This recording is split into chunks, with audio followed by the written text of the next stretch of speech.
Soyez le bienvenu! Mabuhay po tayo dyan. Welcome back po to Learn French for Filipinos with Lourdes.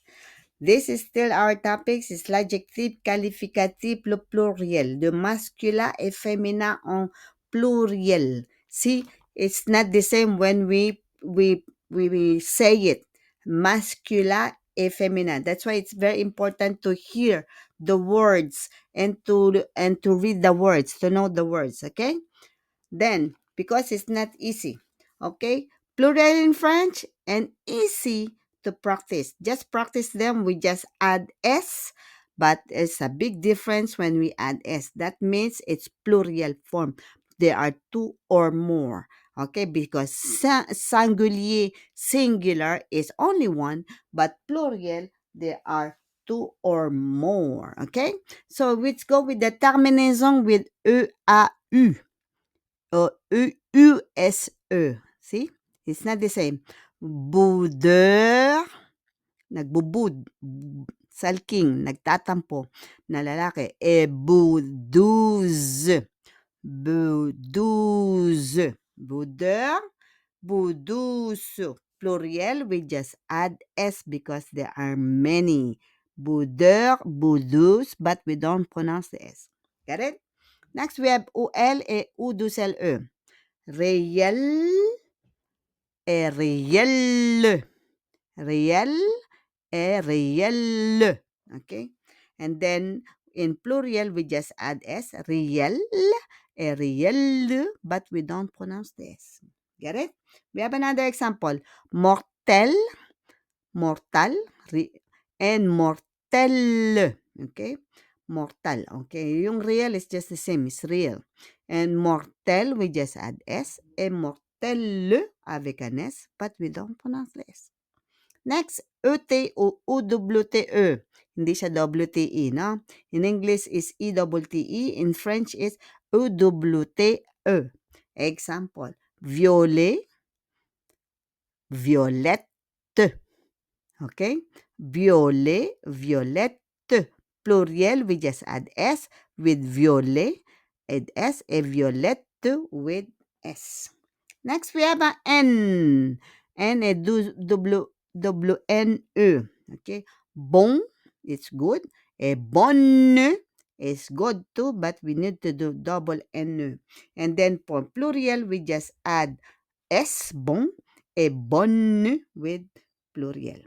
Next, we have E-L et I-2-L-E. Gentil, gentil. Et pag femina, gentille. Gentille. Pag pluriel, gentil with S, but we don't pronounce the S. Et gentille with OS, but we don't pronounce again the S. Hindi natin pinopronounce yung S. On ne prononce pas le S. Get them all?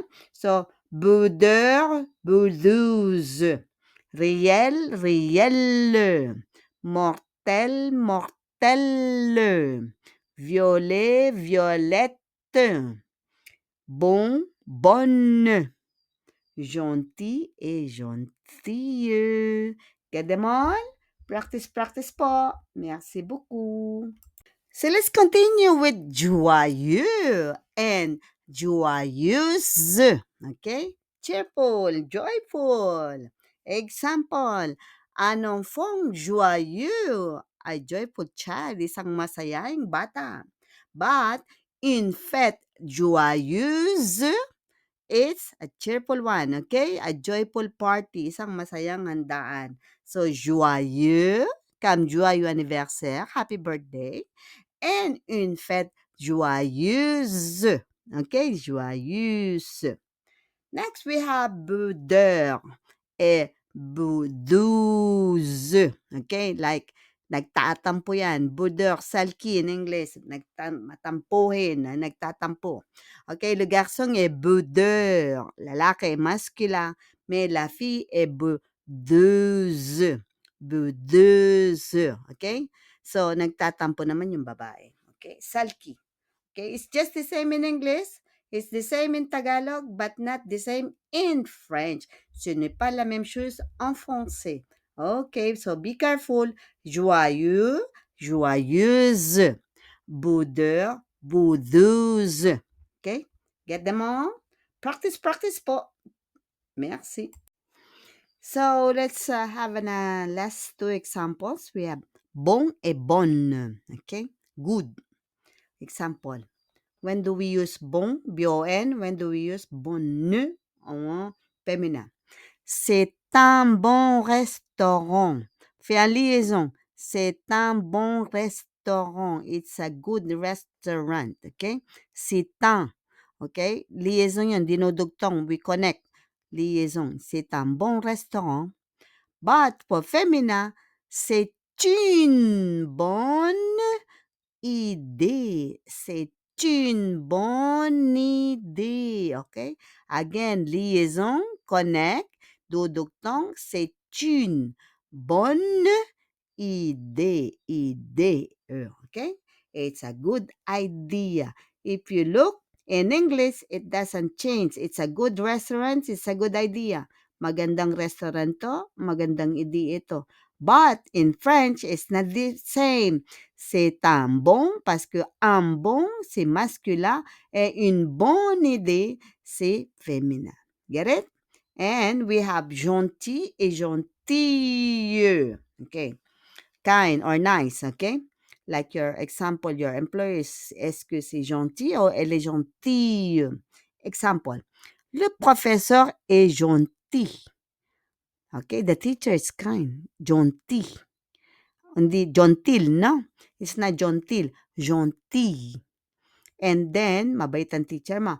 Then, la voisine est gentille. Gentille. Okay, the neighbor is kind. Mabait ang kapitbahay ng babae.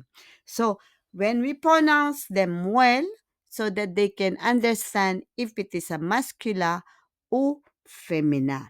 Gentil, gentille. Une fille. Un garçon gentil et une fille gentille. Un bon restaurant, une bonne idée. OK. Bon et bonne. Gentil et gentille. Get them on? Hope you will practice lang po. Practice so that you make it perfect. And please don't forget these words. And please don't forget me too to like, subscribe, at comment po for more videos. Hope to see you, hear from you soon. Merci beaucoup et à bientôt tout le monde. Ciao, ciao.